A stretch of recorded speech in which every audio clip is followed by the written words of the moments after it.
Greetings, and welcome back to the 31 Nights of Frights.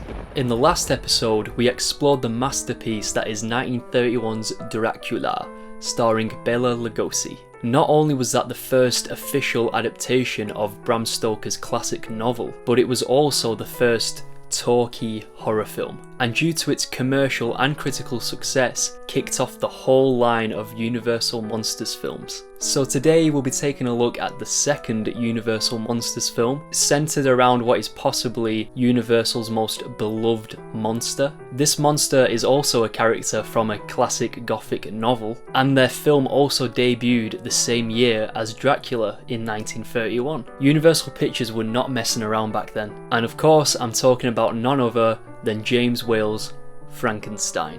Obviously for this review I had to, rep my boy Boris Karloff there. As you can see, I've also got my display lit up green. I just thought that'd be a nice touch. Whereas Dracula is your quintessential monster movie that features a supernatural villain with evil intentions, in Dracula's case, that's obviously feeding on the blood of the living to gain strength and extend his own life. Stories such as Dracula are based around a supernatural evil, whereas Frankenstein is more of a human evil. It also acts as a cautionary tale of playing God through science and the consequences that come along with that. But in my opinion, there's an even bigger picture. Frankenstein is a film that has a lot to say about human morality and the way in which we treat one another. Now, I'm not 100% sure, but this very well could be the first ever horror film to carry a social political message, or at least be the first horror film to sort of wear its heart on its sleeve. Like most horror movies from the era, Frankenstein was based on a gothic novel. However, this wasn't the first adaptation made of Mary Shelley's 1818 classic,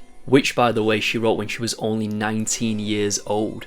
There was a silent film version that was released in 1910 that was produced by Thomas Edison, but it's the 1931 adaptation that really put Frankenstein on the map and cemented its legacy within popular culture. Naturally, and as you may expect, the movie is not completely 100% faithful to Mary Shelley's novel. In fact, there's quite a few differences between them. Now, I'm not going to go into detail about all the differences between them both, but one of the main and most notable differences is a name swap between two of its main characters. In Mary Shelley's novel, Dr. Frankenstein's first name is Victor, and he has a friend called Henry. However, in the Universal film, the Doctor is now called Henry, and his friend is called Victor. I'm not really sure why they made this change, as it doesn't serve any purpose to the film whatsoever, and it just makes things confusing, especially if you're a new viewer of the film. You will probably expect Dr. Frankenstein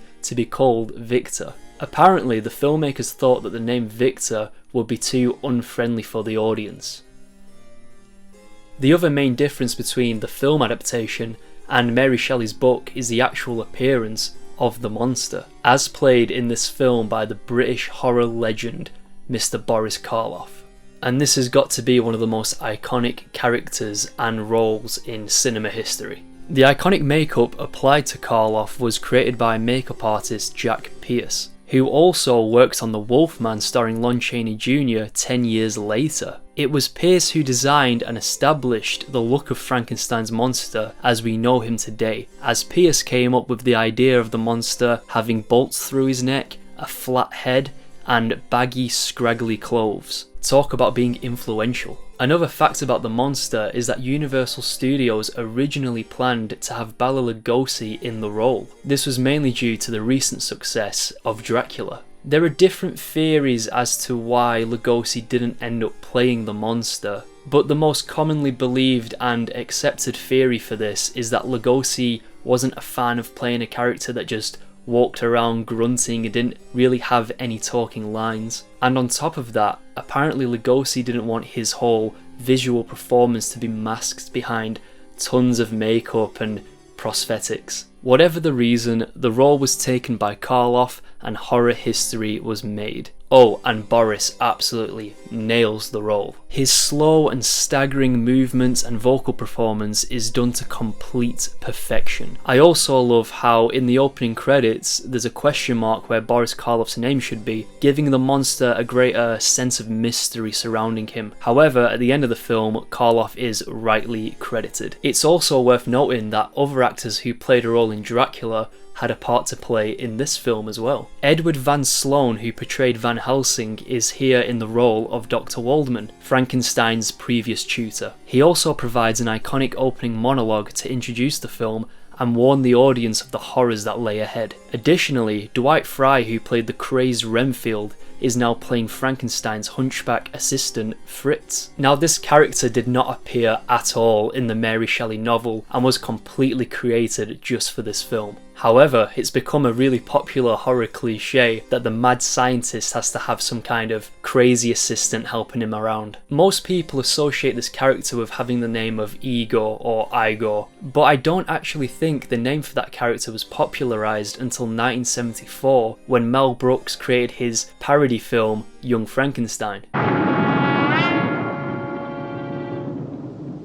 The story of Frankenstein is one of the most well known, not just in the world of horror, but just in the world in general. In the movie, Dr. Frankenstein, played here by Colin Clive, whose performance in my opinion absolutely steals the show, digs up a freshly buried corpse and cuts down the body of a hangman in a cemetery to use various body parts for his latest scientific experiment, and therefore be able to create life with his own hands. However, for his experiment to be a success, Frankenstein needs a fresh brain, and when his assistant Fritz steals an abnormal brain that belonged to a criminal to use for the creation, things end up going very wrong. And I've got another point to make about this at the end of the video. This brings us to the most memorable, iconic and influential scene in the entire film, when Dr. Frankenstein conducts the experiment to bring his creation to life. It's safe to say that this scene established the visual look and tone for every future mad scientist scene to come. Frankenstein's laboratory is placed at the top of an old spooky castle and is filled with many miscellaneous electrical machines and gadgets that spark and flash. The sound design here is also absolutely top notch, and this is the first film to use that classic thunderclap sound effect. This exact same sound clip has been used in countless movies since, and is still used in films today. With a bolt of lightning, Frankenstein successfully reanimates the corpse, bringing to life his creation. And with this, we get what may be the most iconic lines in horror movie history. It's alive! It's alive! It's alive! It's alive! Oh, in the name of God! Now I know what it feels like to be God! Colin Clive's acting here is absolutely just phenomenal. I honestly don't believe that he, or anyone else for that matter, could have sold this scene any better. The way he goes from 0 to 100 with what he's just accomplished, almost pushing him to a state of lunacy to the point where he has to get restrained, is absolutely genius. This is one of the most influential scenes in horror cinematic history, establishing many popular horror cliches that have been replicated and parodied in media millions of times since. We then get our first look at Boris Karloff's monster in the next scene, as he slowly enters a room with a dramatic close-up reveal. There's no music that accompanies this, just like Dracula as we talked about in the last episode, but that only adds to the creepy atmosphere. At first, the monster is a very passive being and not hostile in any way, shape or form. That is, until Fritz terrorizes him with a torch, which ultimately ends up with him being killed by the monster. After this, Henry realizes that his creation was a mistake and leaves it up to Dr. Waldman to destroy it, as Henry is due to be married. However, the monster escapes, killing Waldman in the process, and leaves a path of destruction in his wake as he terrorizes a nearby village. First of all, the monster comes across a little girl playing by a pond. The girl offers him a flower before she starts to throw them in the water. This act of kindness and happiness brings the monster joy, so he joins in throwing the flowers into the water before picking up the girl and throwing her in too, believing that like the flowers, she would also float on the water, accidentally drowning the child. This coupled with attacking Frankenstein's wife on their wedding night, causes the villagers to get together in an angry mob and try and hunt down the monster while wielding torches. Another pretty popular horror cliche. In the finale of the film, Dr. Frankenstein confronts his creation, which results in the monster taking Henry and retreating to the top of an old windmill. The villagers end up setting fire to the structure, Henry is thrown from the top by his creation, and the monster, becoming trapped by the collapsing ceiling, is seemingly killed in the fire.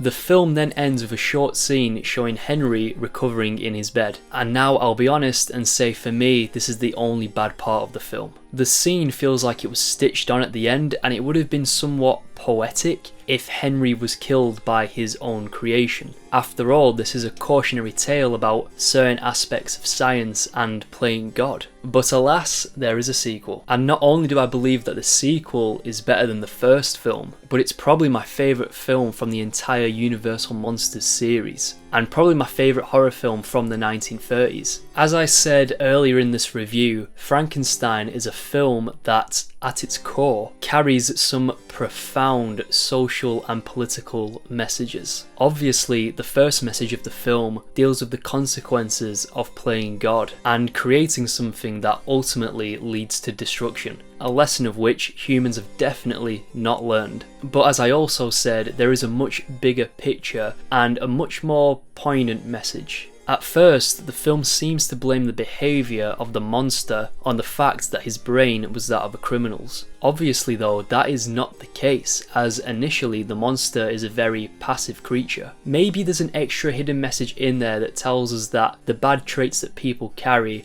are not within their DNA, and everyone can change. Ultimately, it's the misunderstandings and judgmental nature of society that causes the monster to become an aggressive being, mainly out of fear. But that's my personal takeaway. Society can be extremely cruel, and sometimes maybe we could all be just a little bit more kinder and a little bit more understanding. Well, that concludes today's episode, but we're not done with Frankenstein just yet. In fact, we'll be doing a sort of double feature kind of thing, as in the next episode we'll be taking a look at the film's sequel, the masterpiece that is 1935's The Bride of Frankenstein. I hope you're all enjoying the series so far. Please don't forget to leave a like on the video and a comment down below. Maybe give me your own personal thoughts on these movies. I'm really enjoying making the series so far, and I'm looking forward to bringing you guys the next episode. So I'll see you there.